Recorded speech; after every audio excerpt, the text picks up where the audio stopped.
Children, in the last video we discussed about various means, ways and techniques of sorting different kinds of objects. How can we sort out? Why should we sort out? There are different ways and techniques of sorting things. Observe anything. Say, I take a wooden toy here. A wooden toy. It's colorful. Very smooth. Very smooth. When I move my fingers on it, it's very, very smooth. I feel like moving my fingers again and again. Ovular in shape.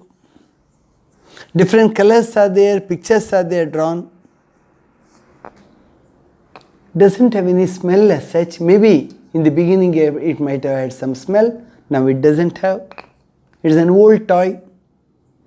Look, shape is ovular, I said. Different colors are there. Size, neither too big nor too small. And this can be opened out even. Opened out. You have miniature items inside.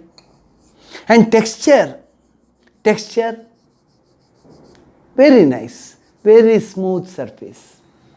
I take another one, a ball. That was a wooden one. This was a wooden one. Now this is a rubber, made of rubber. It has lot of projections on its outer surface. Projections. If I press against the skin, I get point-like dips formed there. Quite soft, not hard. That was harder than this. Very colorful. White projections are there. And if I hit it on the ground, this bounces. But because this is soft, I cannot make tools out of it. If I try to make, if I skin it out, remove it, and make a spoon out of it, I cannot use it because it doesn't have any hardness.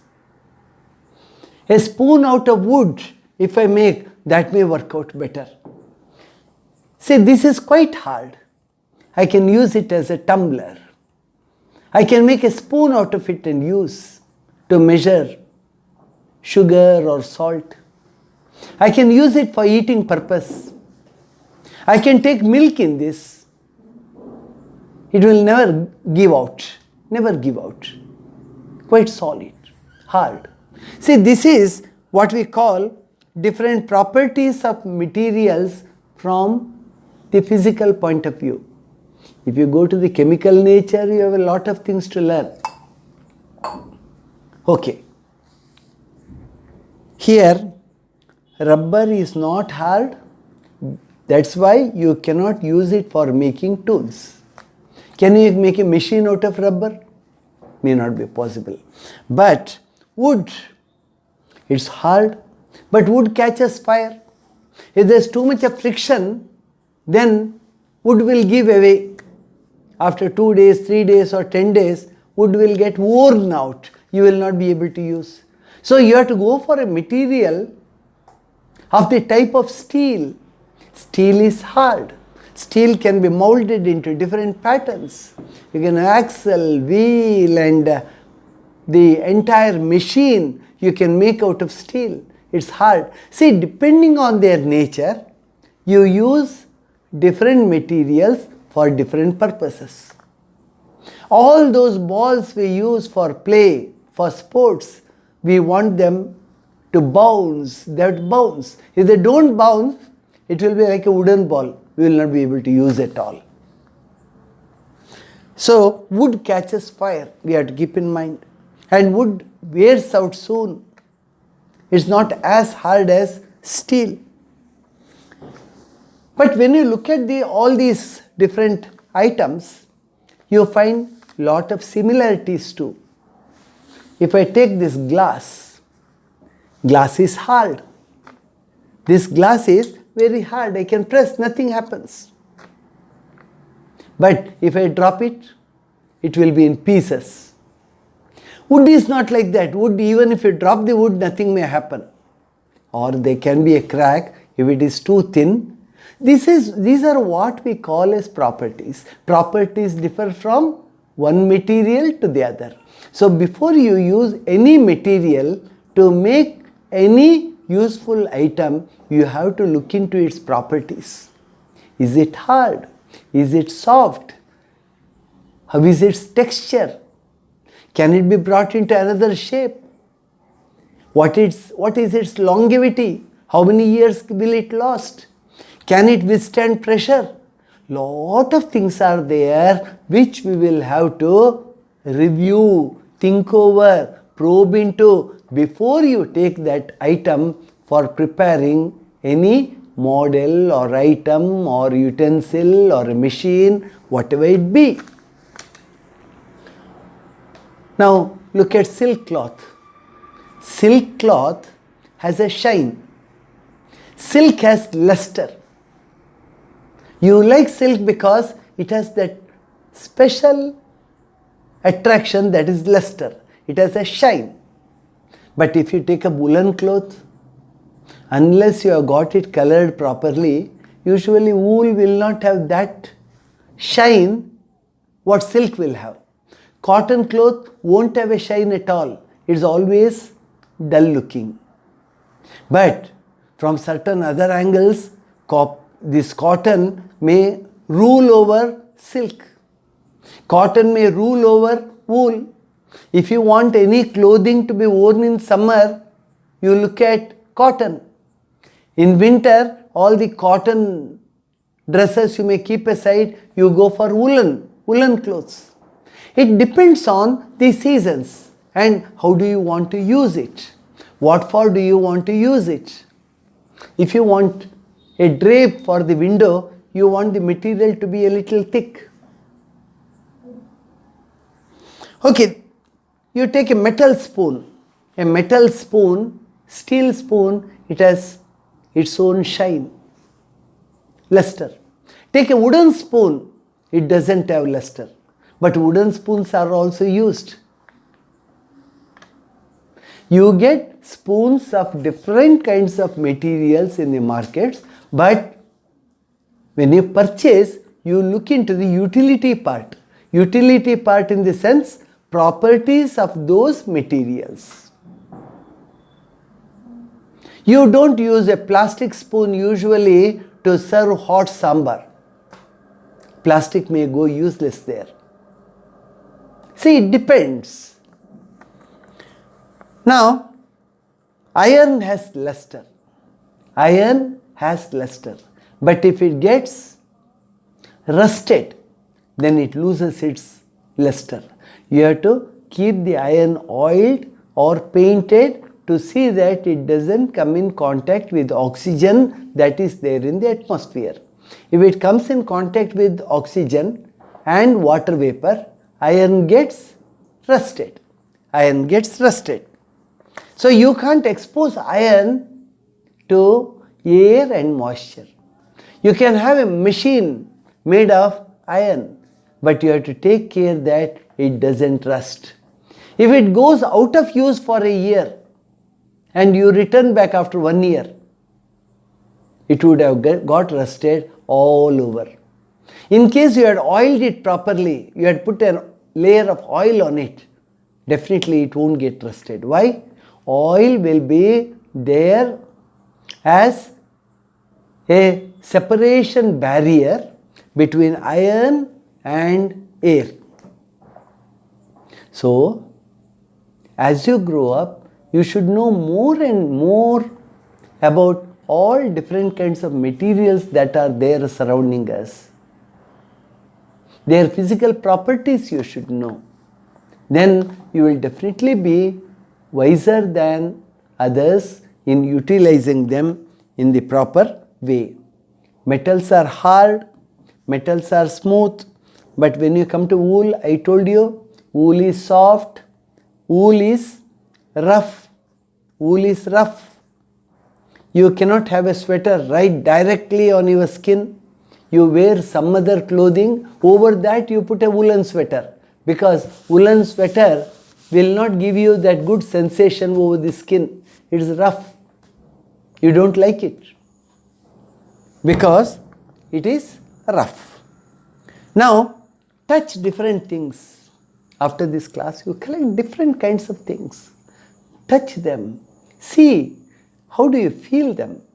How are they like? Now here I have a bottle. It's made of plastic, but for touch, it's quite pleasant. Entire body is very pleasant as regards touch. Is it hard? Yes, it's hard, but a bit little flexible too.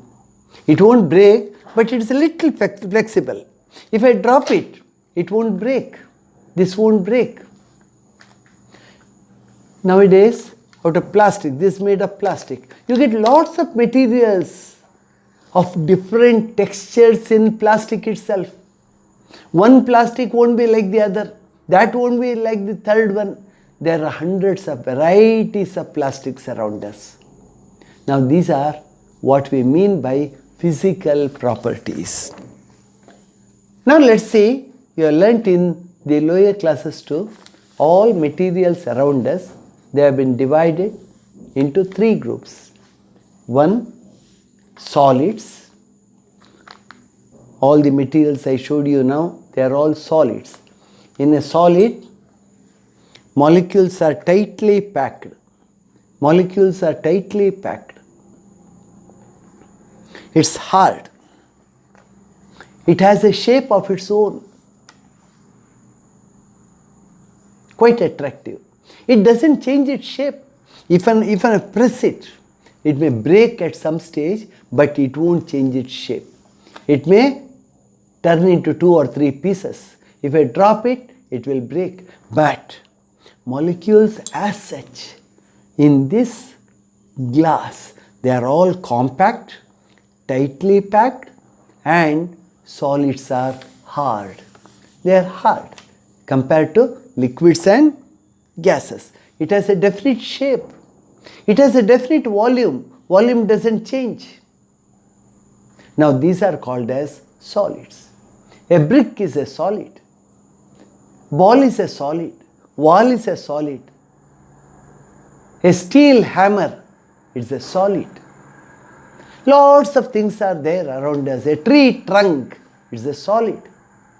A truck is solid. The tires are examples for solids. But property wise, there is some difference between one and the other, between steel and rubber. There are lots of similarities. We say both are hard. Molecules are tightly packed. They don't change their shape. They don't change their size. But in the meanwhile, the tire goes on getting worn out. Whereas the metal may not. There are differences. There are similarities too. That's how we have thousands and thousands of different kinds of solid items all around us, or different kinds of materials all around us. They all differ. Now come to a liquid. You have learnt in the previous classes. I am just revising. In liquids, molecules are not that tightly packed. They slide over each other. Molecules can't be seen by naked eye. Molecules are very, very small. Even with the help of a microscope, you cannot see molecules. They are very, very small. Very small.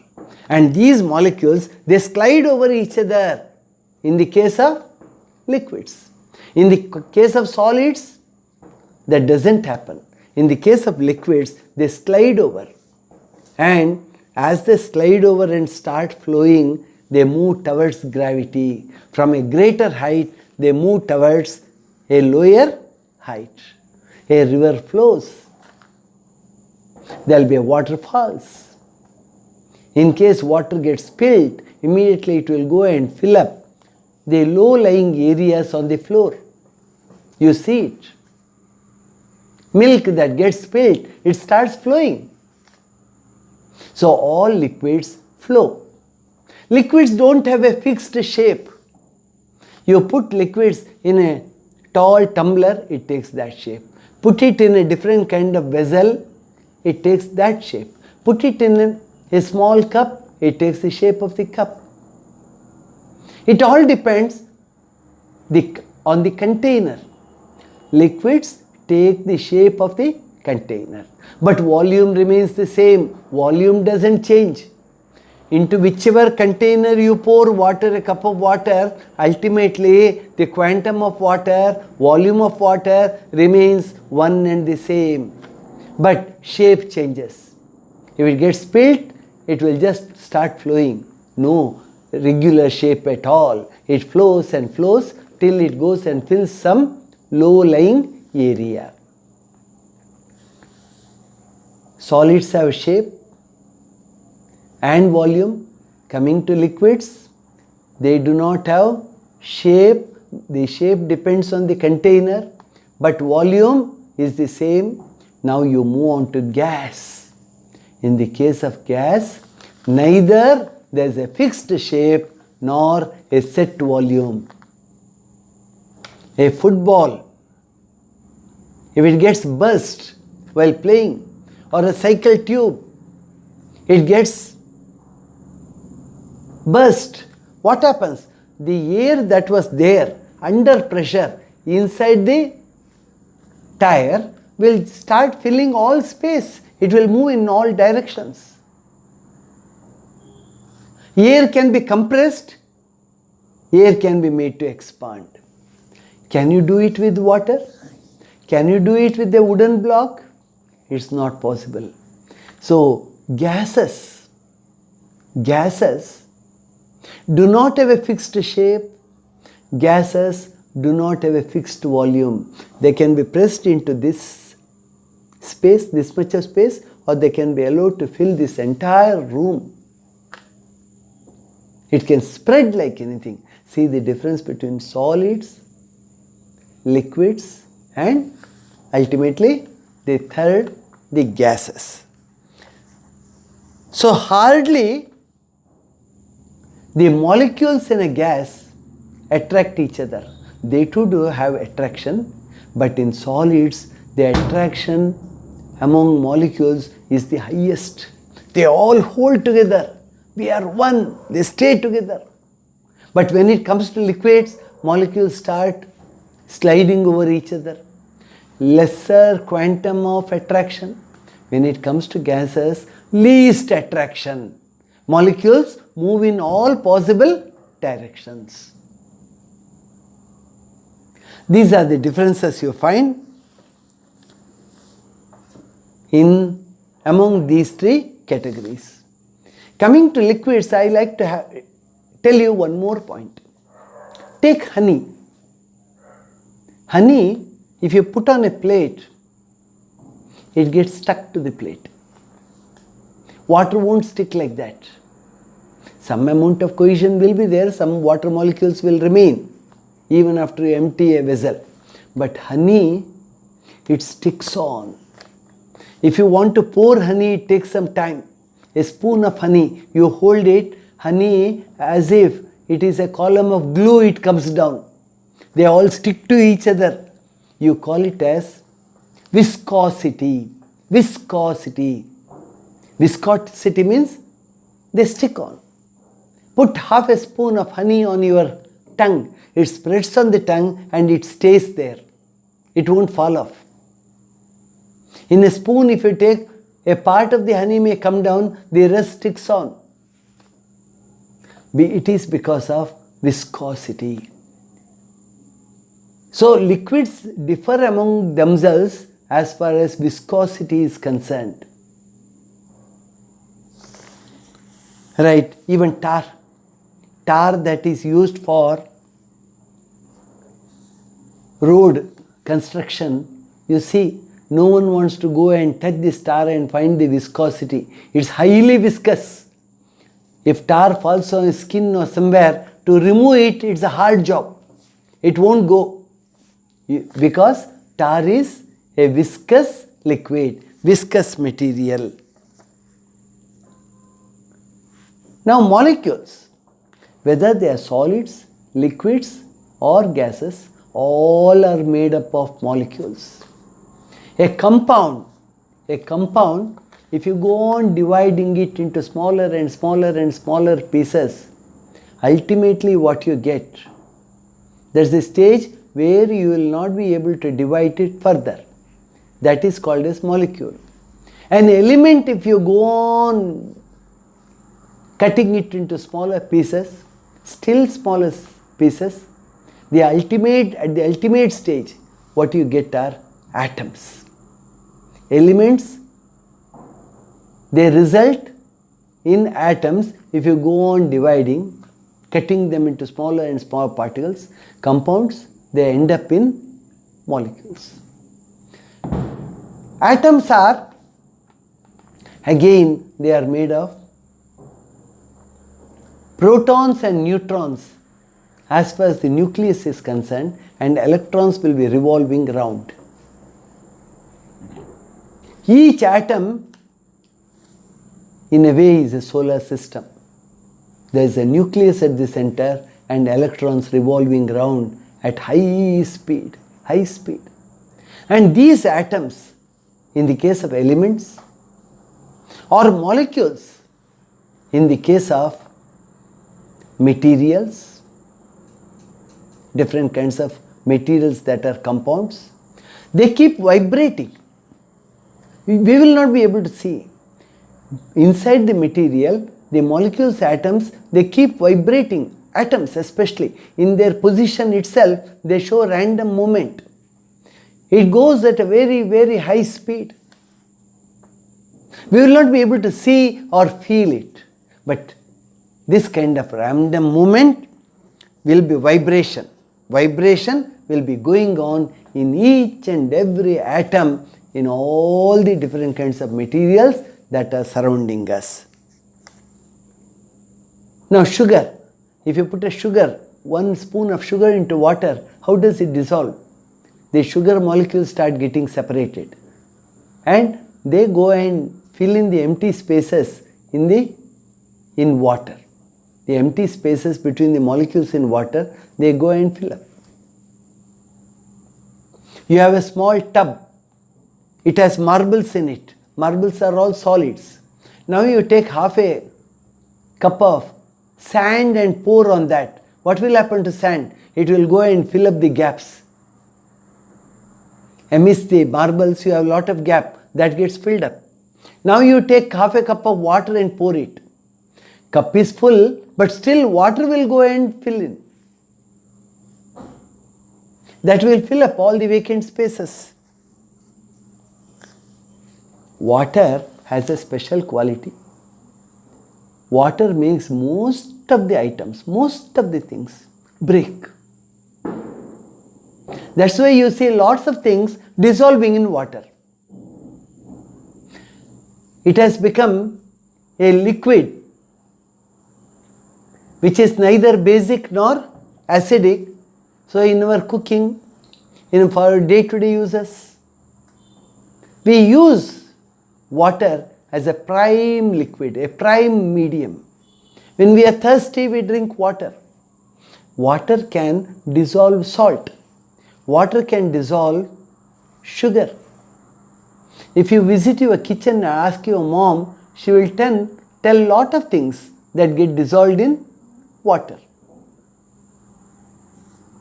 So water is a chief absorbent and it gets materials dissolved in it. So that is a speciality of water. It causes all different kinds of molecules to break when they come in contact with water. If you have some color and a drop of water falls on it, the color starts spreading. Some clothes, if they are not of good quality, they lose their color when you put it in water. Very interesting. So water coloring, oil work, oil paintings, all are possible because water has this specific, special property. Now a few other things which you should know. You take milk in a glass and add some water to it. Always we add water to milk. Water and milk, when you add, do they stay together or do they separate out? They get mixed up. Once you put water into milk, you cannot get it back. They mix very well. Now such liquids are called as miscible liquids. Miscible liquids. Best example is water and milk. Now you take oil and water. Take some oil, take some water, put them in a glass and just observe. Oil will form a separate layer in itself. Or you take kerosene and water. Kerosene will start floating on water. Oil too floats on water. They stand separate. Even if you try to mix them, putting inside a bottle, closing the lid and give it a grand shake and then keep it for a minute aside, you see water and oil forming separate layers. We call such liquids as immiscible liquids. Immiscible. They don't mix. They don't mix. Immiscible. They mix well such that you can't separate easily. They are miscible liquids. Immiscible, miscible. Miscible, they mix well. Immiscible, they don't mix. Now, about density. Oil formed a separate layer above water. You may ask, why should it not? Oil goes down and water comes up. Why does it not happen? Why should oil always float on water? Because the density of oil is lower than that of water.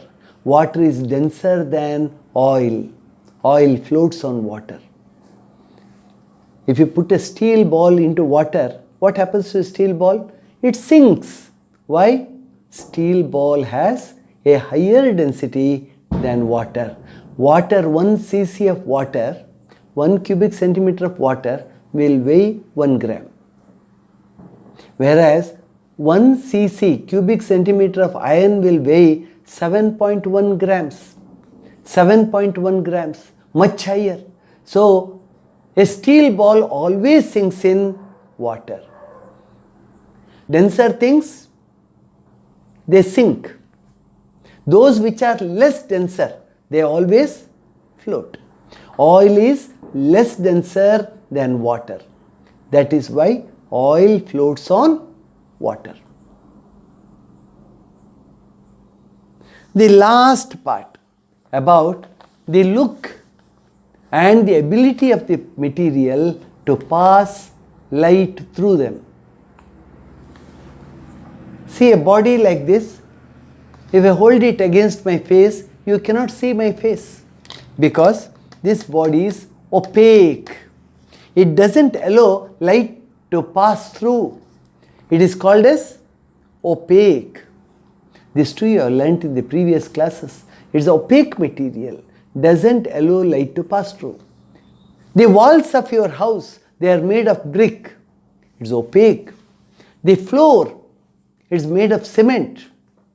It doesn't allow light to pass through. It's opaque. Now, as against that, you have this glass here. It's absolutely transparent. Transparent. It passes the light through it. Light can pass through it. Transparent. Between the transparent object and the opaque object, you have one more.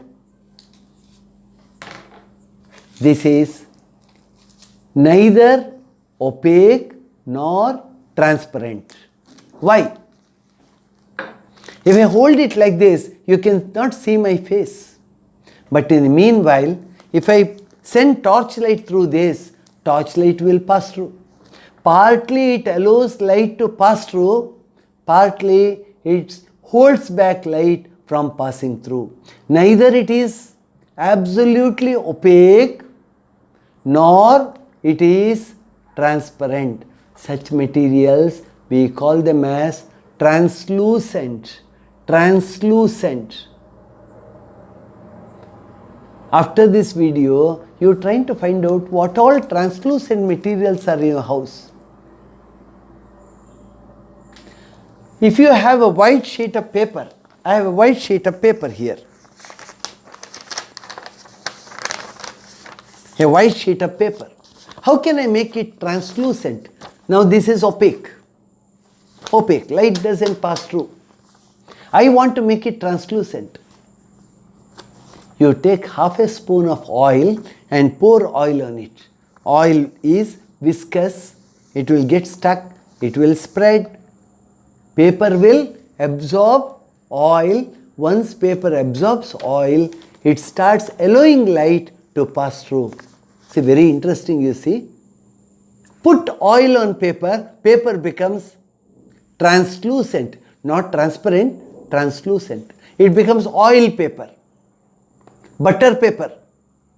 For tracing things, tracing maps, tracing artwork, you use butter paper or sometimes you use oil paper, specially available in the market. If you keep that paper on an artwork, you can trace it out. Now that is transparent. Now each and every material need not fall into three categories exactly. Some may be partly transparent, partly opaque. Partly translucent, partly transparent. They differ. By degrees they differ. So try to figure out, find out different kinds of objects in the kitchen or in the storehouse or items which you are using for day-to-day practices and find out which is transparent, which is translucent, which one is opaque. Most of the plastic goods, they behave in a different way. One plastic item may be opaque, another plastic item is translucent, a third plastic item is transparent.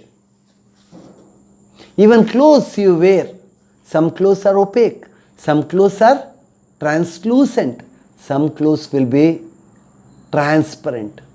Say raincoat, transparent raincoats you get.